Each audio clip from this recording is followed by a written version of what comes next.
Welcome to section 7, which I've titled The Beginning of the Marketing Mix. And it will mostly dwell on product decisions, which will be the part 1 of the product. But I'll take a little bit of introduction to the marketing mix. Now, in marketing, the marketing mix and the 4 P's of marketing has enjoyed a canonical status within the marketing literature for some time now. Hardly is there any textbook that does not make reference to it. In the words of Grunros, 1994, it is accepted as the marketing truth. In other words, the marketing mix of marketing is what is guiding all marketing operations today. The marketing mix framework depicts the marketer as a mixer of ingredients with the intention of achieving customer satisfaction and the desired organizational profit. In 1960, McCarthy classified these tools into 4 broad groups, namely product, pricing, promotion, and place. So the literature also defines this marketing mix as the controllable variables, the variables which are under the control of the marketing manager, which he can use to deliver value to his market. Now, it is also known as the 4 P's of marketing. Now, each P is further divided into sub-variables. Our starting point will be to take the first P. Remember, the marketing mix is made up of the 4 P's: the product, the price, the promotion, and the place. And what we're going to do is to start by looking at the product. So this section will mostly discuss the first part 1 of the product. In fact, the product is the longest sections in the slide. So I'm sure it is dealing with section 7, section 8, and somewhere section 9. Product concept specifically includes everything from the decision to make a product to the final packaging and branding. In product, we are talking about the decision to make a product, the packaging for it, and the branding for it. Product decisions are seen as the most important decision by marketers, because they usually commit a great chunk of business money and capital, put a lot of money into products. A product, by definition, is anything that is offered to a market for attention, acquisition, use, or consumption, and that might satisfy a want or a need. Product can be seen as all the physical features and psychological satisfaction received by the customer. As such, the term product includes more than tangible goods. In all products, we must be thinking about the core product, the actual product, and then the augmented product. The core product defines the set of benefits that consumers want to get. But let me go to a diagram on the next page and show you. This is the core product because it is a set of benefits that customers want to get by buying a product. So, for example, if you take people who are buying shoes, if you ask them what is the core product there, they will tell you that they are looking for comfort, they are looking for luxury, they are looking for style, they are looking for design. Some will tell you they are looking for color. These are the core benefits that people buy when they look out for shoes. Then you have the second stage, which is called the actual product. Once you know these core benefits, you move to the second stage where you design the actual product, which will contain all these core benefits. So you have the packaging, the features, the design, the name, the quality level, and that becomes the actual product you design. And then you have the third stage, which is called the augmented product, where you think about installation, after-sales service, warranty, delivery, and availability of credit.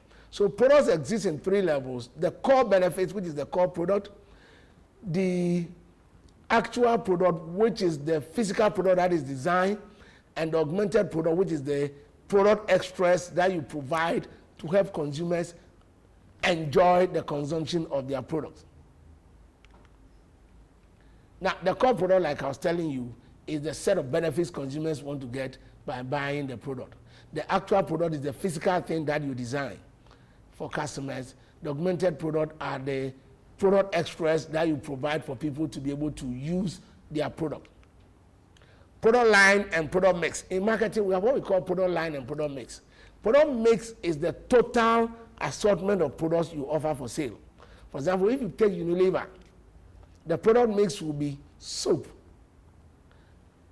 toothpaste, detergents, spices, cream, etc. That is the product mix. But within the mix, there are some products that are related.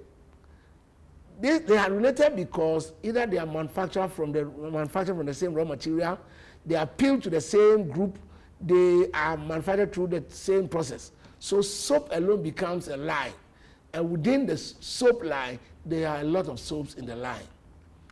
You should understand why companies go in for product mix. One of the reasons why they do that is that they want to satisfy different customers. They also want to spread their business risk. So the time that people are not buying one, it will be compensated by buying the other products that they put on the line. Move again and look at it. If you want to understand product mix, you should go in and understand what we call the product mix length, the width, the depth, and then the consistency. Types of products. In marketing, we have two types of products. We have the consumer products and then the industrial products. In consumer products, they are the products and they are the goods and services that consumers intend to satisfy the needs and wants of themselves, or they are goods and services that a consumer buys for his personal consumption. They can be grouped into the following: convenience products, shopping products, specialty products, and unsought products. Convenient products are products that the consumer purchases every day or on a frequent basis. Usually these products are bought immediately with no stress and with very little comparison and planning. Convenient products are usually available everywhere. As such, it is not difficult to find. It is divided into staples, impulse, and emergency goods.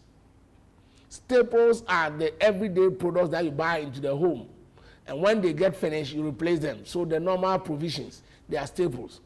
Impulse products are those products that you buy without planning. You buy them only when you see them.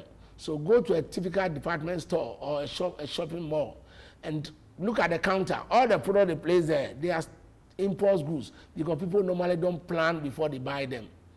Then you have emergency goods. Emergency goods are goods which are bought only when the need arises for them, especially goods like umbrellas. People buy umbrellas only when the need arises for them, especially during the rainy season. Shopping goods, they are goods that people are ready to go out and shop for them because they think that there are quality and price differentials among them. So ask yourself, what products or services are we ready to go out and compare prices and quality before we buy? Clothing, electrical appliances, this furniture, they are all shopping goods because people think that they can find variety outside, so they go out to look for them and buy. Specialty goods are those goods that are so special to the consumers that they think that there are no substitutes. So they go out to buy only those brands.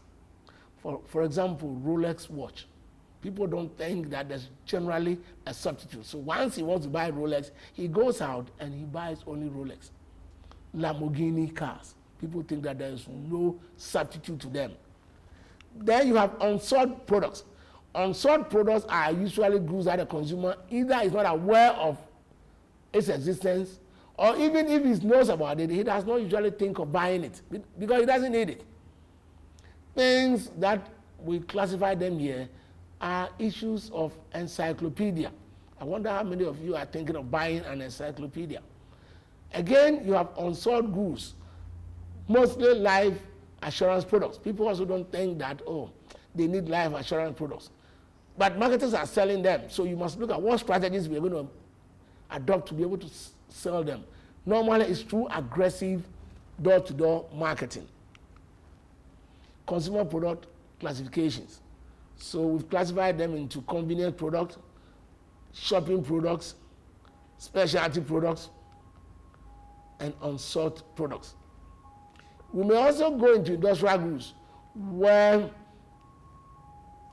the distinction is between what is industrial goods and what is industrial services. Industrial goods are tangible products bought by firms or organizations for business use rather than for personal use. So the distinction between what is a consumer good and what is an industrial good is the use to which the buyer wants to put the product to. If I buy a sewing machine, for example, and I want to use it personally in my house, that becomes a consumer product. But if I want to commercialize it by opening a shop and selling the products and using the machine to make clothes and sell them, that becomes an industrial product. So a sewing machine can be a consumer product or an industrial product, depending on the intentions of the buyer. But generally, industrial services, on the other hand, are services intended to satisfy the needs and wants of businesses by supporting business activities. Generally, industrial products are classified under materials and parts, capital items, supplies, and services. Thank you. We've come to the end of slide 7.